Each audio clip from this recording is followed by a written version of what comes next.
후반 57분, 케레타로의 골문 앞에서 예상하지 못한 장면이 벌어졌습니다. 측면에서 올라온 라포소의 크로스를 상대 골키퍼가 제대로 처리하지 못했고 반대편 골대 뒤쪽에 숨어있던 데니스 부앙가가 빈 골문으로 공을 밀어 넣었습니다. 스코어는 1대1. 전반 12분 알리 아빌라에게 선제골을 내준 뒤 답답한 공격만 반복하던 LAFC가 마침내 균형을 되찾은 순간이었습니다. 경기는 결국 승부차기로 이어졌고 LAFC는 5대3으로 승리하며 리그스컵 8 강진출을 확정했습니다. 하지만 경기 후 가장 큰 관심을 받은 것은 승부차기의 마지막 키커 라이언 포티어스도 동점골의 주인공 부앙가도 아니었습니다. 모든 시선은 손흥민에게 향했습니다. 기자회견에서 한 기자가 부앙에게 물었습니다. 전반전과 후반전의 움직임이 완전히 달라졌습니다. 마르크 도스 산토스 감독이 하프타임에 새로운 지시를 내린 겁니까? 부앙가는 잠시 침묵하더니 고개를 저었습니다. 아닙니다. 솔직히 말하면 저는 후반전에 원래 계획과 다른 움직임을 했습니다.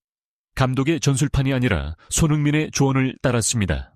제가 넣은 골은 사실 손흥민이 먼저 설계한 골이었습니다. 기자회견장이 순간 조용해졌습니다. 선수가 감독의 지시보다 동료의 판단을 우선했고 그 선택이 팀을 탈락 위기에서 구해냈다는 뜻이었기 때문입니다. 전반전의 부앙가는 지나치게 조급했습니다. 공을 잡을 때마다 먼 거리에서 슈팅을 시도했고 손흥민이 수비수를 끌어내며 만들어준 공간을 제대로 활용하지 못했습니다. 케레타로가 중앙의 위험 지역인 존 14를 두껍게 막았는데도 같은 방식의 공격을 되풀이했습니다. 슈팅은 수비벽에 걸리거나 골문을 벗어났고 LAFC의 공격 흐름은 계속 끊겼습니다. 부앙가는 당시의 심정을 이렇게 설명했습니다. 반드시 골을 넣어야 한다는 생각 때문에 시야가 좁아졌습니다.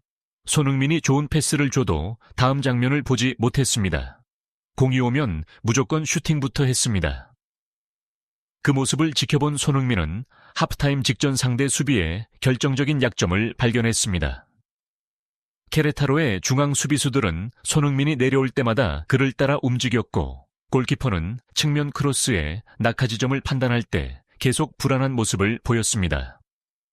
전반전이 끝난 뒤 손흥민은 라커룸으로 향하는 통로에서 부앙가를 붙잡았습니다. 데니스, 이제 먼 거리에서 슈팅하지 마. 그들이 원하는 게 바로 그거야. 중앙으로 들어가는 척하다가 마지막 순간 반대편 골대로 빠져. 내가 내려가서 수비수를 끌고 나올 테니 너는 그들이 보지 못하는 곳에 숨어 있어. 손흥민의 요구는 단순했지만 기존 지시와는 달랐습니다. 도스 산토스 감독의 계획에서 부앙가는 측면에 넓게 머물며 수비 대형을 벌려야 했습니다. 그러나 손흥민은 부앙객의 위치를 버리고 중앙과 반대편 골대를 향해 과감하게 침투하라고 주문했습니다. 대신 자신이 가짜 9번처럼 뒤로 내려가 중앙 수비수들을 끌어내겠다고 약속했습니다. 후반전이 시작되자 변화는 즉시 나타났습니다. 손흥민이 낮은 위치로 내려올 때마다 케레타로 수비수들이 그를 따라 나왔습니다. 부앙가는 더 이상 공을 받기 위해 발밑으로 움직이지 않았습니다. 수비수의 시야 밖에서 기다리다가 손흥민이 만들어낸 빈 공간으로 침투했습니다. 그리고 후반 57분 손흥민이 예고했던 장면이 그대로 재현됐습니다. 공격의 중심이 손흥민 쪽으로 이동하면서 케레타로 수비진도 함께 쏠렸습니다. 부앙가는 아무도 주목하지 않는 반대편 골대로 이동했습니다. 라포소의 크로스가 날아오자 골키퍼는 앞으로 뛰어나왔지만 공의 궤적을 잘못 판단했습니다. 공은 그대로 뒤쪽으로 흘렀고 기다리고 있던 부앙가가 침착하게 밀어 넣었습니다. 그것은 우연히 얻어낸 빈 골문이 아니었습니다. 손흥민이 상대 골키퍼의 약점을 읽었고 자신에게 수비수를 끌어당긴 뒤 부앙가를 가장 위험한 공간에 숨겨놓은 결과였습니다. 부앙가는 고백했습니다. 손흥민이 말한 장면과 완전히 똑같았습니다. 골키퍼는 공을 놓쳤고 저는 반대편 골대에 혼자 남았습니다. 마치 손흥민이 미래를 먼저 보고 온 것 같았습니다. 그러나 손흥민이 바꾼 것은 부앙가의 위치만이 아니었습니다. 전반전이 끝났을 때 부안가의 자신감은 이미 무너진 상태였습니다. 결정적인 기회를 연이어 놓쳤고 홈 관중의 실망 섞인 탄식도 들을 수 있었습니다. 그는 자신이 후반전에 교체될 수도 있다고 생각했습니다. 손흥민 역시 전반전 도중 부안가의 잘못된 선택에 답답함을 드러냈습니다. 그럼에도 라커룸에서 그를 비난하지 않았습니다. 손흥민은 부안가의 어깨를 두드리며 말했습니다. 전반전은 잊어. 아직 45분이나 남아있어. 네가 올바른 방향으로 움직이면 기회는 반드시 다시 온다. 다음 장면에서는 내가 너를 믿을 테니 너도 나를 믿어. 그 말은 부안가의 심리적 부담을 제거했습니다. 손흥민은 실수를 감싸기만 하지 않았습니다. 무엇이 잘못됐는지 정확하게 지적한 뒤 실수를 만회할 수 있는 구체적인 해답까지 제시했습니다. 부안가는 이를 진정한 리더십이라고 표현했습니다. 좋은 주장은 동료에게 화를 내지 않는 사람이 아닙니다. 잘못했을 때 분명히 말해주고 다시 일어설 방법까지 알려주는 사람입니다.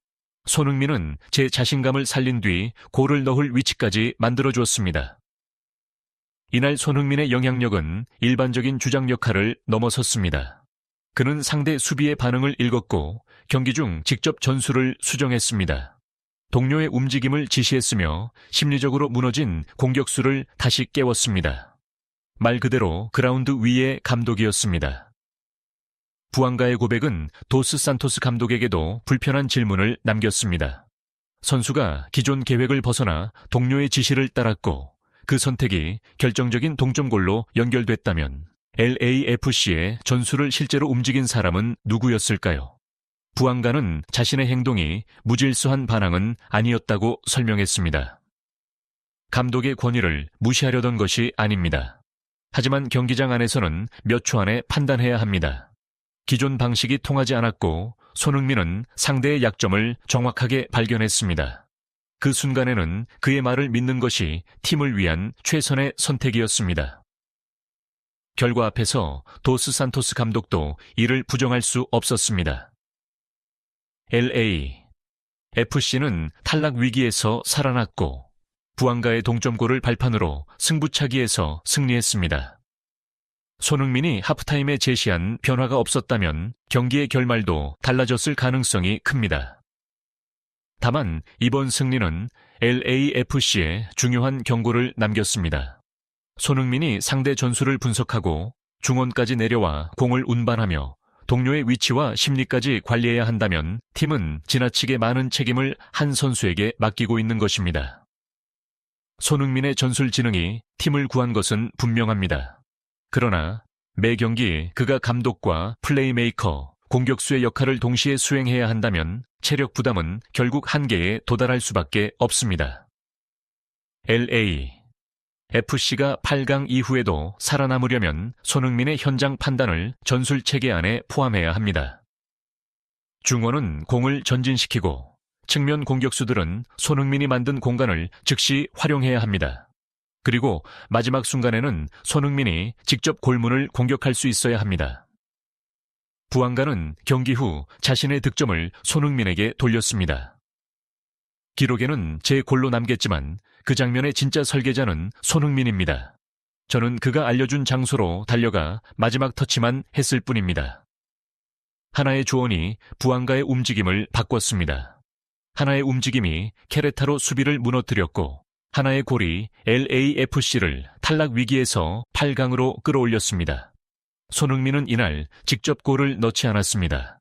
하지만 상대의 약점을 발견하고 동료의 무너진 자신감을 회복시키며 경기의 흐름 자체를 바꿨습니다. 바로 이것이 부안가가 감독의 전술판보다 손흥민의 한마디를 믿었던 이유였습니다. 여러분은 부안가의 선택을 어떻게 생각하시나요? 감독의 지시를 벗어난 위험한 행동이었을까요? 아니면 경기장에서만 가능한 손흥민의 위대한 판단이었을까요? 여러분의 의견을 댓글로 남겨주세요. 좋아요와 구독, 알림 설정도 부탁드립니다. 끝까지 시청해주셔서 감사합니다.